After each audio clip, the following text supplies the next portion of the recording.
upper now. Let's put our firing pin back together.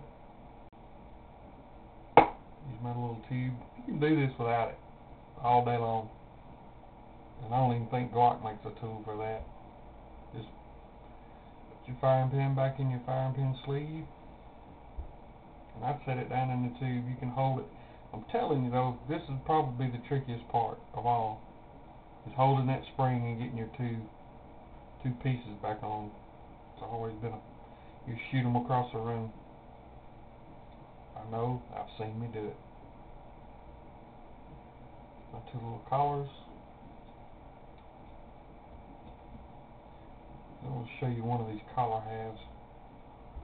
Maybe.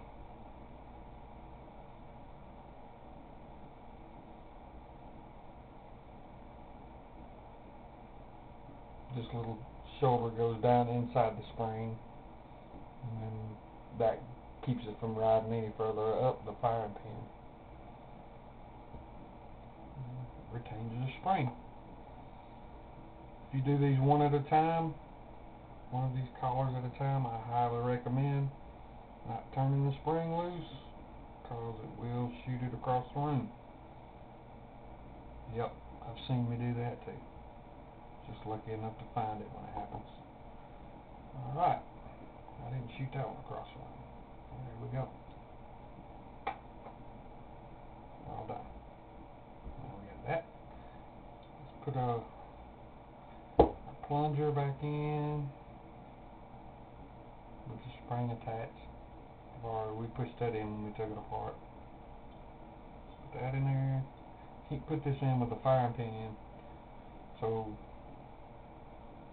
put this in next, and it'll lock itself in. Now this will be loosely fitted. If you heard it click, if you push on it, the spring is actually what's locking it in there. Like that.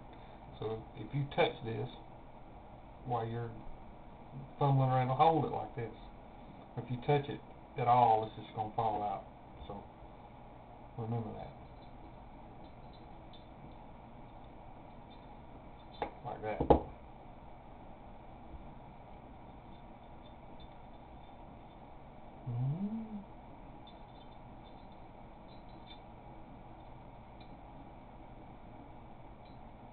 Alright. Extract your spring. It's in the back. That tiny hole. Metal side first. That way. That easy. Firing pin. Tongue side out. That would be where your striker. It is a striker fired gun. Now, backing plate. Where's it at? Backing plate.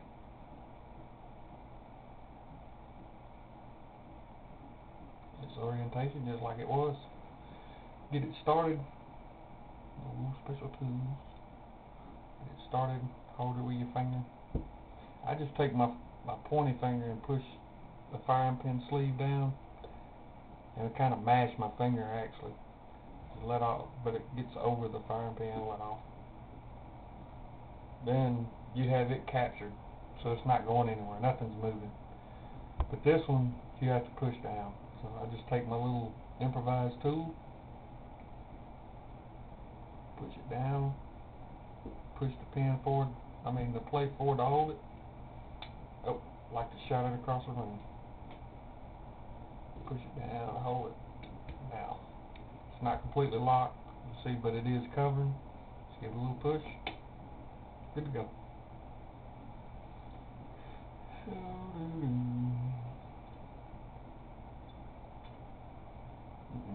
Something ain't G-hauling. Wonder what I did wrong. Nothing. There we go. Excellent. Barrel. Plugs out. A little polish on that. On the feed mat. Slick. Real slick. Especially after you put the frog lube on it. And it gets impregnated in the metal. Lock.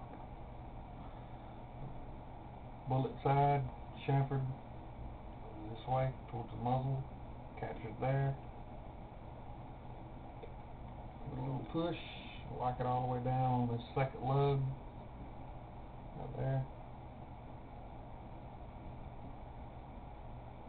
And put it back on. Slide. First click. Jag it. Hold, see if it'll reset. Good to go. Squeeze it off.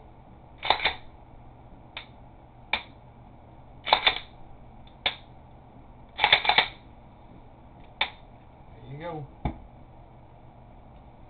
That concludes the lesson, boys and girls. I think I may make a video. I have a pretty much highly modified Glock that I can run through. If you'd like to see that, disassembly of a Glock 17, full ghost trigger, full levered trigger from Glock Works, different springs.